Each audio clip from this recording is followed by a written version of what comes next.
All right, so why should I give him 5 years? The complainant in this case is the same complainant that he has the new case on. There was some other things going on in his home life and stuff. I believe he's had some family health issues and stuff. No, I mean, because he hasn't learned anything. And I don't know what's happening in his relationships, but it doesn't appear he's learned anything. And I don't know why I should sentence him to just 5 years. All right, the court is going to sentence you to. This guy walked into court acting like 5 years was some kind of fair deal for what he did, and he honestly believed that would be the end of it.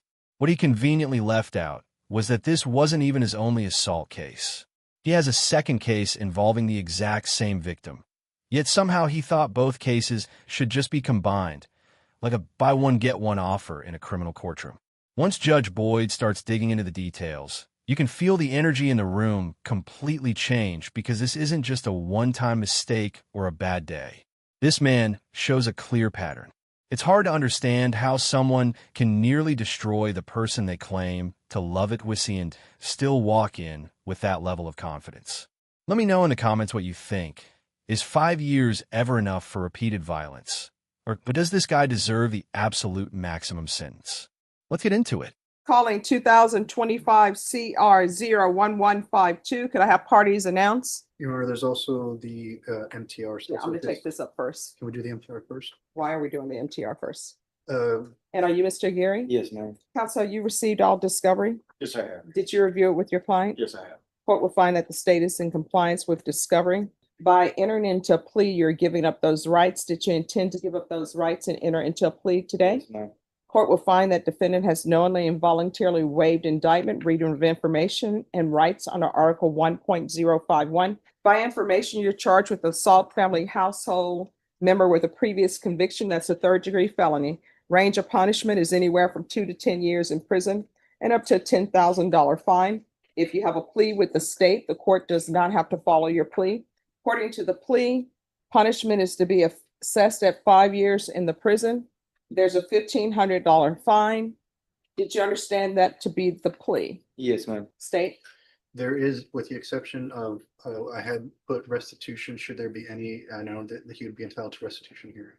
All right, it's gonna be restitution if any. Let me just tell you, if they're sending you to prison and your counsel is waiving a PSI, then whatever that restitution amount that that person claims, that's gonna be the restitution amount. And when you're up for parole, they'll take it up with parole. Do you understand? Yes, ma'am.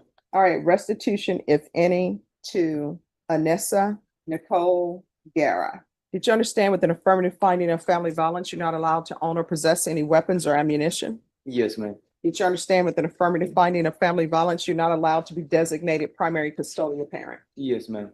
Counsel, are there any such motions? No, Your Honor. Then to the offenses charged, how do you plead? Guilty, not guilty, or no contest? No contest. State any evidence. Yes, Your Honor, at this time, state orders into evidence, it's Exhibit 1 with all attachments. No objection, Your Honor. Court will accept into evidence states exhibits 1 and attachments.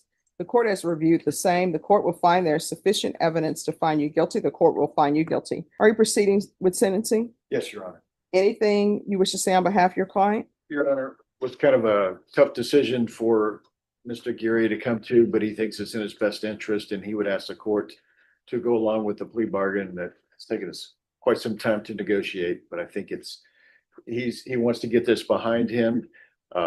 It's unfortunate that we've ended up here, but I think he is ready to move on and become a productive citizen once he gets this behind him. All right, the court is going to sentence you to 5 years in the prison, give you credit for any time served. There's an affirmative finding of family violence. There's to be no contact with Anessa Nicole Guerra. There's a $1,500 fine. State is taking in consideration 2025 AL 006681, 2025 PF 31338. And this will run concurrent with 2020 CR 12202. And there's to be no unsupervised contact with minors. Is there anything else with regards to sentencing? No, no. No, Your Honor. Just whenever we're finished with this and the MTR, we have the victim present who wishes to do a victim impact statement. Okay. All right, we're proceeding with 2020 CR 12202. Are you the same Juan Carlos Aguirre Jr. who was placed on deferred adjudication in 2020 CR 12202?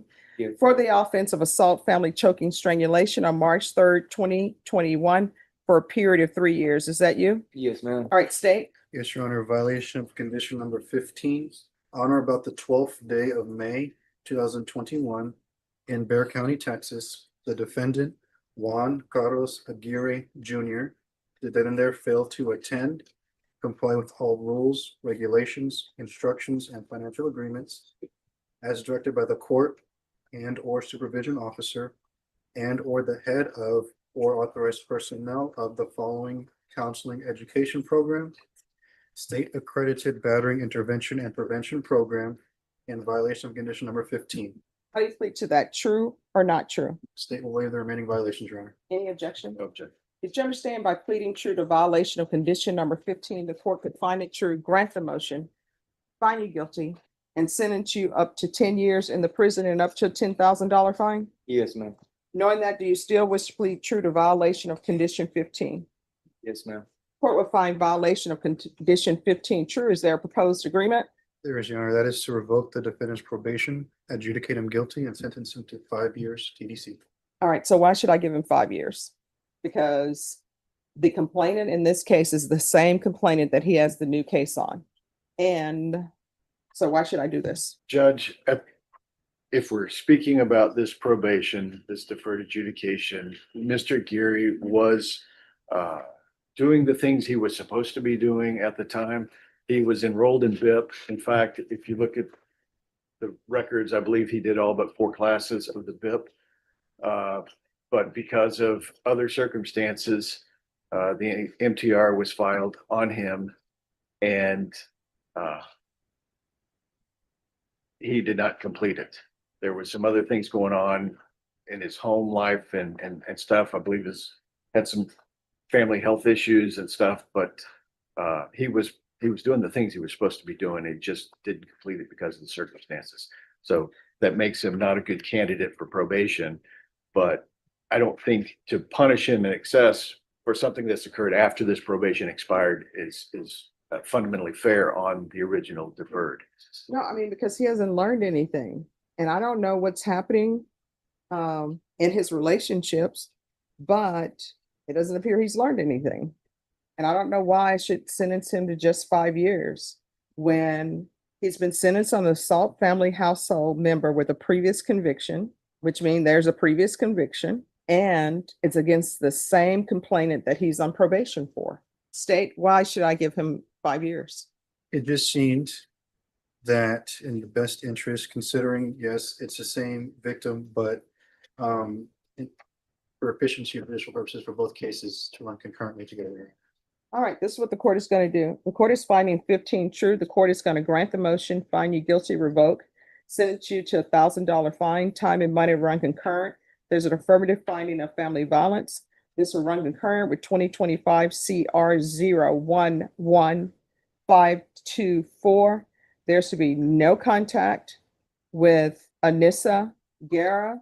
There's to be no residing in a household with minors. There's to be no unsupervised contact with minors, and the court is going to sentence you to 8 years in the prison. Did you review the document entitled Trial Court Certification of Defendant's Rights to Appeal with your attorney? Did you understand it? Yes, for the most You do part. have a limited right to appeal. That right to appeal is that as it relates to the allegations in the motion, not the fact that you were on deferred adjudication. Because this is an affirmative finding of family violence and a felony conviction, you're not allowed to own or possess any weapons or ammunition.